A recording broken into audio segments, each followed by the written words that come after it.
मोक्षदा एकादशी व्रत कथा।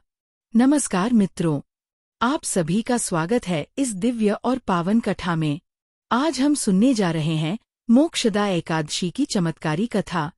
वो कथा जो पापों को नष्ट करती है, जो पितरों की मुक्ति का मार्ग खोलती है और जो मोक्ष प्राप्ति का अद्भुत साधन मानी गई है।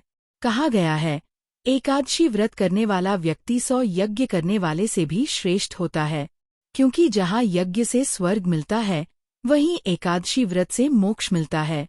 और आज की यह कथा वही चमत्कार बताती है। मोक्षदा एकादशी का महत्व। मित्रों, मार्गशीर्ष मास के शुक्ल पक्ष की एकादशी को मोक्षदा एकादशी कहा जाता है, क्योंकि इस दिन किया गया व्रत और पूजा आत्मा को मुक्ति दिलाती है, पितरों को नरक से छुटकारा दिलाती है और भगवान विष्णु की अपार कृपा प्राप्त होती है। इसी दिन भगवान श्री कृष्ण ने कुरुक्षेत्र के युद्ध मैदान में अर्जुन को श्रीमद् भगवद गीता का उपदेश दिया था। इसलिए ये दिन गीता जयंती के रूप में भी मनाया जाता है। व्रत विधि। इस दिन प्रातः स्नान करके पीले वस्त्र धारण कर विष्णु भगवान की पूजा की जाती है।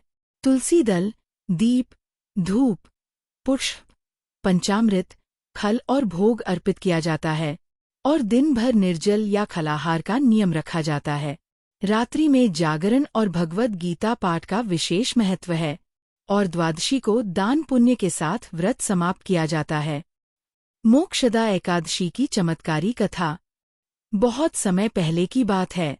विदर्भ देश में वैखंस नाम का एक तेजस्वी और न्यायप्रिय राजा राज्य करता था।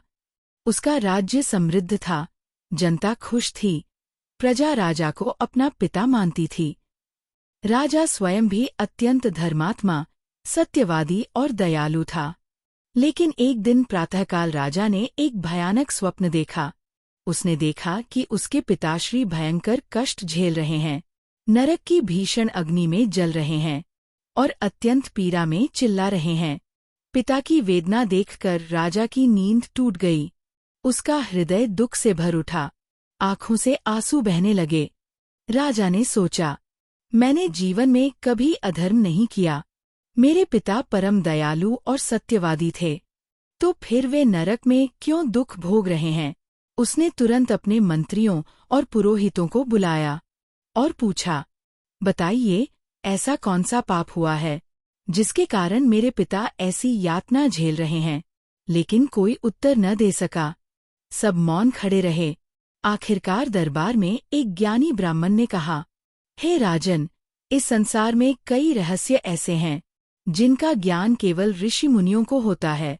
आप हिमालय की ऊंची पर्वत श्रृंखलाओं में योगबल से ज्ञानी और तेजस्वी महर्षि पार्वत का आश्रम है, उन्हीं से समाधान मिलेगा। राजा ने निर्णय लिया। तुरंत रथ तैयार हुआ, घोड़े दौड़ पड़े, सेनापति, पुरोहित और कुछ सैनिक साथ चले। लंबी यात्रा के बाद राजा महर्षि पार्वत के आश्रम पहुंचे, जहां चारों ओर शांत वातावरण, हवा में धूप और चंदन की सुगंध और वन में तपस्या की दिव्य ऊर्जा थी। राजा ने शीश झुकाकर नमस्कार किया और बोले, गुरुदेव, मैं आपके चरणों में शरण लेने आया हूँ। कृपा करके मेरी सहायता कीजिए। मेरे पिता नरक में कष्ट झेल रहे हैं।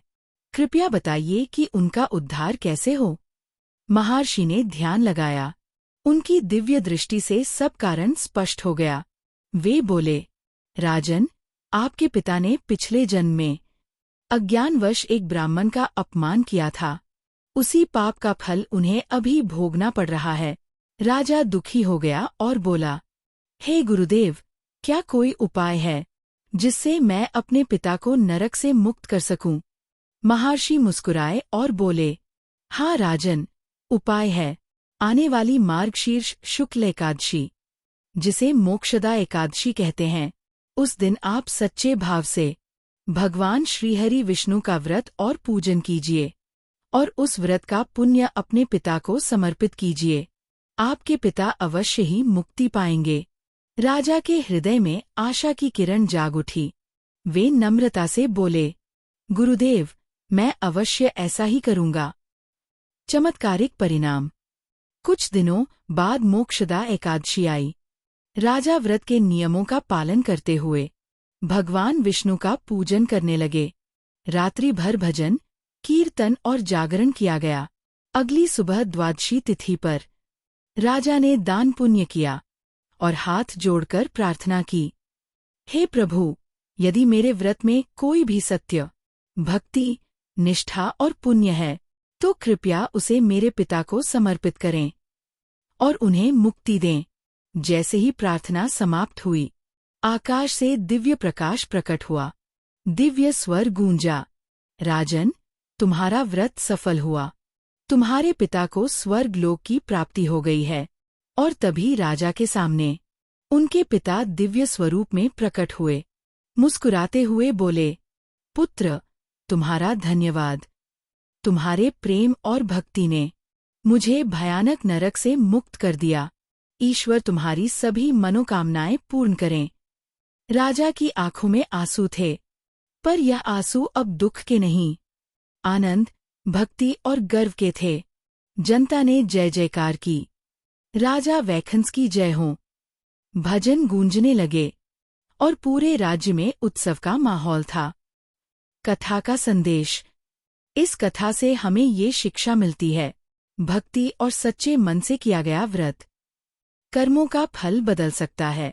एकादशी व्रत न केवल जीवन में सुख और समृद्धि देता है, बल्कि पितरों की मुक्ति और मोक्ष का मार्ग भी प्रशस्त करता है।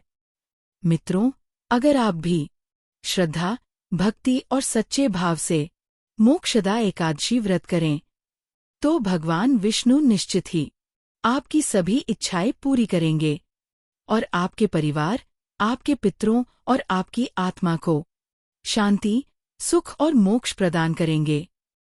आप सभी को मोक्षदा एकादशी की हार्दिक शुभकामनाएं। जय श्री हरि, जय श्री कृष्णा। अगर आपको ये कथा पसंद आई हो तो कृपया लाइक करें, शेयर करें और सब्सक्राइब करना ना भूलें, ताकि ऐसी ही पावन कथाएं आप तक पहुंचती रहें। धन्यवाद। जय श्री हरि।